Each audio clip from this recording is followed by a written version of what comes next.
Welcome back guys, नए video में। अब अपन आ गए हैं यूनिट 2 में। यूनिट 2 का अगला टॉपिक जो था अपना क्या है, फेज एक्टिविटी। लास्ट टाइम अपन ने पढ़ा था लाइफ साइकिल ऑफ एजाइल, है ना। उसके अंदर अपन ने फेजेस देखे थे, ओवरव्यू देखा था। अब इन सभी फेजेस के बारे में अपन थोड़ा सा डिस्कस करेंगे कि क्या क्या क्या होता है फेजेस के अंदर, ठीक है। अब अपन इसके अंदर देख लेते हैं the 6 phases of agile life cycle as mentioned. The agile software development life cycle consist of 6 phases, है ना। तो let's examine each these phases agile phases in more details, ठीक है। तो चलो इन्हें एग्जामिन करते हैं थोड़ा सा और बढ़िया तरीके से। अब अपना पहला क्या है, फर्स्ट है अपना कॉन्सेप्ट फेज। अब कॉन्सेप्ट फेज के अंदर क्या होता है, first up is the concept phase, है ना। मतलब पहला कॉन्सेप्ट फेज है। Here A product owner will determine the scope of their project. मतलब कि प्रोडक्ट ओनर अपना प्रोजेक्ट का पूरा स्कोप की क्या होगा, कैसे होगा, ये सब डिटरमाइन करेगा, है ना। फिर if there are numerous projects they will prioritize the most important ones. The product owner will discuss the key requirement with a client and prepare documentation to outline them, including what feature will be supported and proposed in क्या है, proposed in results। इसका इतने का मतलब अब मैं बता देता हूँ। इसका मतलब क्या है कि प्रोडक्ट ओनर जो है ना, तो if there are numerous project, यहाँ पे बहुत सारे प्रोजेक्ट हैं अगर, तो they will prioritize the most important one. मतलब सबसे ज़्यादा इंपॉर्टेंट वन को क्या करेंगे, प्रायोरिटाइज करेंगे। फिर the product owner will discuss the key requirement with a client and prepare documentation. मतलब कि प्रोडक्ट ओनर क्या करेगा, की रिक्वायरमेंट प्रोजेक्ट की क्या है, डिस्कस करेगा इसमें, और डॉक्यूमेंटेशन वगैरह प्रिपेयर करेगा, ठीक है। अब including what feature will be supported and in purpose, ये सब भी मतलब डिस्कस करेगा कि कौन से फीचर सपोर्ट करेंगे, कौन सा क्या फीचर बनाना है और किसका पर्पज क्या है, रिजल्ट क्या निकलना चाहिए। It is advisable to keep the requirements to a minimum as they can be added to in later stages. मतलब कि ये मतलब एडवाइस की जाती है एजाइल में कि भाई जितनी रिक्वायरमेंट हो कम से कम रखो। मतलब कि अब यदि कोई बाद में आ जाएगी तो बात के लिए फिर बाद में लेटर स्टेजेस में ऐड कर देंगे, ठीक है। अब in the concept stage the product owner will also estimate the time and cost of the potential project. मतलब इस स्टेज में प्रोडक्ट ओनर कॉस्ट भी मतलब इसको मतलब एस्टिमेट करता है और टाइम भी एस्टिमेट करता है कि क्या लगे, कितना लगेगा, कितना टाइम लगेगा, कितना पैसा वगैरह लगेगा, कितना रिसोर्सेज लग जाएंगे, है ना। अगला क्या है, this detailed analysis will help them to declare whatever or not a project is feasible before commencing work, है ना। मतलब कि ये चीज़ें ना हेल्प करती हैं कि प्रोजेक्ट जो है तुम्हारा फिजिबल हो, है ना, और मतलब कि काम करने वाला, काम करने लायक हो, मतलब अच्छा खासा बने। ये सब कुछ स्टार्टिंग फेज में ही क्या कर लिया जाता है, डिस्कस कर लिया जाता है। अब नेक्स्ट क्या है अपना, नेक्स्ट है इंसेप्शन। इंसेप्शन में क्या होता है, once the concept is outlined it is time to build the software development team। मतलब कि कॉन्सेप्ट फेज हो गया अपना, है ना। इसके बाद अब क्या करेंगे अपन, बिल्ड करेंगे सॉफ्टवेयर डेवलपमेंट टीम, है ना। अब उसके अंदर क्या है, a product owner will check their colleagues availability and pick the best people for the project while also providing them with the necessary tools and resources. मतलब कि प्रोडक्ट ओनर जो है तो अपने कलीग्स को देखेगा, उनकी एबिलिटी को देखेगा, अवेलेबिलिटी ये सब देखेगा कि कौन कब है, और उसके हिसाब से जो बेस्ट रहेगा तो उनको चुनेगा और उन्हें क्या देगा, टूल्स और रिसोर्सेज देगा जो प्रोजेक्ट बनाने के लिए ज़रूरी है ना, टीम बनाने की। अब टीम बनाने के बाद they can then start the design process. इसके बाद ये लोग डिजाइनिंग स्टार्ट कर सकते हैं, जैसा इंटरफेस वगैरह। The team will create a mock-up of the user interface and build the project architecture. मतलब टीम यहीं पे क्या करेगी, यूजर इंटरफेस बनाएगी और प्रोजेक्ट का आर्किटेक्चर बना के रख लेगी, ढांचा कि कैसा प्रोजेक्ट होगा, total overview. The inception stage involves further input from stakeholder to fully flesh out the requirement on a diagram. मतलब कि इंसेप्शन स्टेज में क्या होता है कि इसमें ना मतलब सारा चीज़ मतलब ले लिया जाता है स्टैक होल्डर से, पूरा इंफॉर्मेशन की क्या कैसे बनेगा सब किस में फॉर्म में, डायग्रामेटिक फॉर्म में भी, जैसे अपन ने यूएमएल वगैरह पढ़ रखा है ना। तो इस प्रकार की डायग्रामेटिक चीज़ों में मॉडल के उसमें है ना ले लिया जाता है डॉक्यूमेंटेशन में, ताकि चीज़ें सही से समझ आ जा सके। And determine the product functionality, इस और साथ में प्रोडक्ट स्टेक होल्डर से प्रोडक्ट की फंक्शनैलिटी ये सब का भी डॉक्यूमेंटेशन लिया जाता है। अब regular checks in will help to ensure that all requirement are built into the design process. मतलब कि यहाँ पे रेगुलर चेक होता रहता है कि मतलब चीज़ें कैसे, रिक्वायरमेंट जो है तो कहीं बढ़ी तो नहीं, घटी तो नहीं, है ना। यहाँ पे रेगुलर चेक इन्स होता है, ये सब ना इंश्योर करता है किस बात को कि requirement are built into the design process. मतलब कि रिक्वायरमेंट जो है ना बनती रहती है डिज़ाइन प्रोसेस में, ये सब इस चीज़ को इंश्योर करता है ना, ताकि चीज़ें वही बने जो ज़रूरत है। ऐसा नहीं कि बीच में मतलब चीज़ें चेंज हो गई, अब वो अब फिर भी काम हो रहा है पुराने उसमें। अब अपना क्या है, आइटरेशन देख लेते हैं।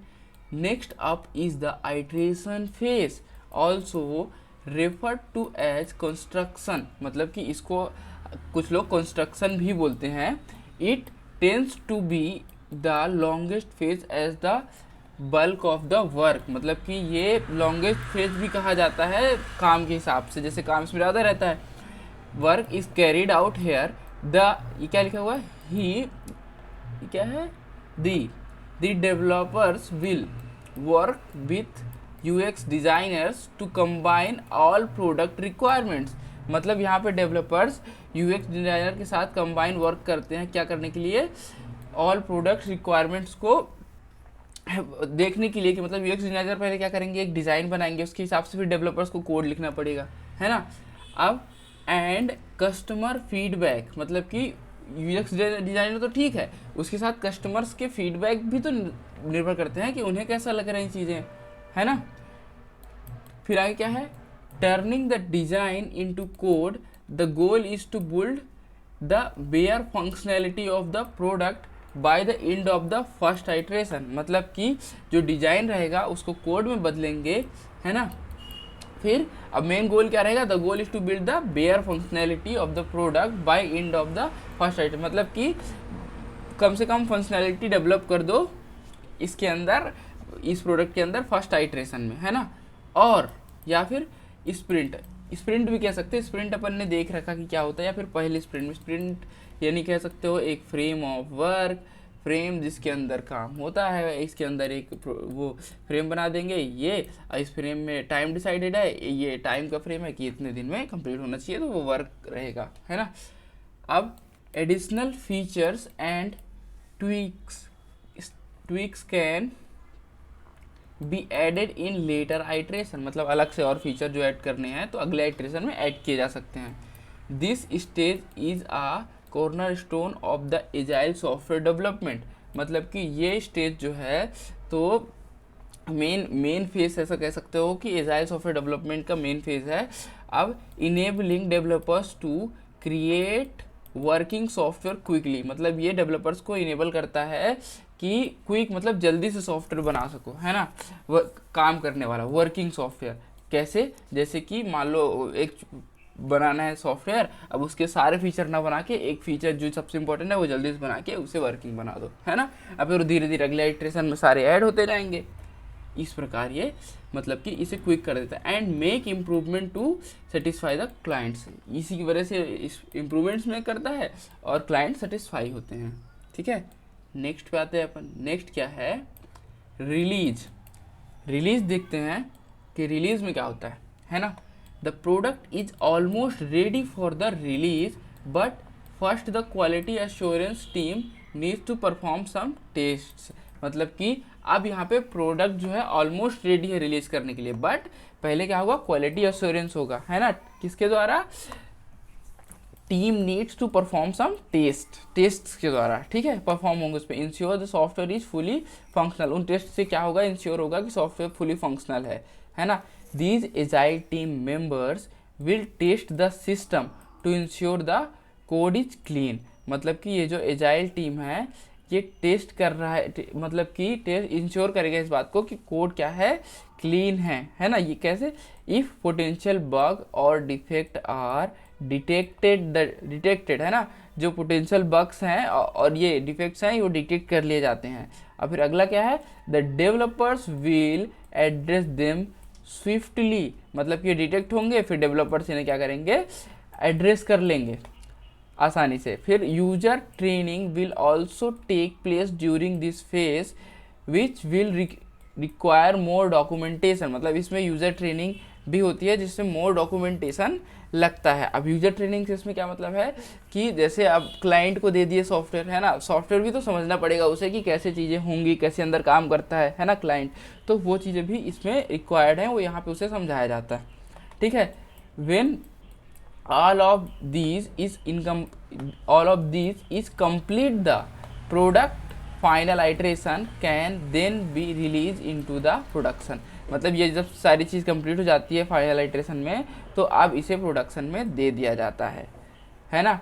अब क्या है अगला, मेंटेनेंस क्या है, अपन ने इसे ना कभी कभी मतलब ये क्या कहते हैं, मेंटेनेंस में कभी कभी प्रोडक्शन भी बोल देते हैं इसे, तो अपन इसे देखते हैं क्योंकि अब ये प्रोडक्शन फेज में आ जाएगा ना, प्रोडक्शन में देने के बाद की स्थिति maintenance. The software will now be fully deployed and made available to customers, मतलब यहाँ पे सॉफ्टवेयर जो है पूरी तरह से डिप्लॉय हो जाएगा, कस्टमर्स के लिए अवेलेबल हो जाएगा, है ना। This action move it into the maintenance phase during this phase, मतलब कि ये चीज़ इसको मेंटेनेंस फेज में लाती है, मतलब अब डिप्लॉय हो गया, अब मेंटेनेंस में चीज़ें होंगी, मेंटेन भी तो करना पड़ेगा। The software development team will provide ongoing support to keep the system running smoothly, मतलब सॉफ्टवेयर डेवलपमेंट टीम लगातार इसे सपोर्ट देते रहेगी ताकि क्या हो कि ये स्मूथली इसका काम होते रहे, है ना। अब इसके बाद क्या है, and resolve new bugs, they will also be on hand to offer additional training to user and ensure they know how to use the product, मतलब कि ये साथ साथ क्या करेंगे, बग्स को भी रिमूव करते रहेंगे, यूजर्स को और भी ट्रेनिंग देंगे इस बारे में कि कैसे इसे यूज़ करना है ना। अब अगला क्या है, over time new iteration can take place to the refresh the existing product with upgrades and additional features, मतलब कि इसके साथ साथ क्या हो, टाइम के साथ साथ क्या होते रहेगा कि नया आइट्रेशन जो होगा, न्यू आइट्रेशन, ये new iteration can take place of the refresh the existing product, मतलब न्यू आइट्रेशन जो होगा तो अभी प्रोडक्ट है, कोई फीचर हो गया, पुराना हो गया, उस फीचर को एग्जिस्टिंग ज़रूरत नहीं है तो उसे क्या करेंगे, अपग्रेड करेंगे एडिशनल फीचर्स से। ठीक है, अब नेक्स्ट अपना क्या है, रिटायरमेंट। सो रिटायरमेंट देख लेते हैं इसके अंदर क्या है। तो there are two reason why ये product will enter the retirement phase, मतलब कि यहाँ टोटल 2 रीज़न होते हैं जब प्रोडक्ट क्या होता है रिटायरमेंट फेज के अंदर इंटर करता है। अब वो 2 रीज़न कौन से होते हैं ये देख लेते हैं।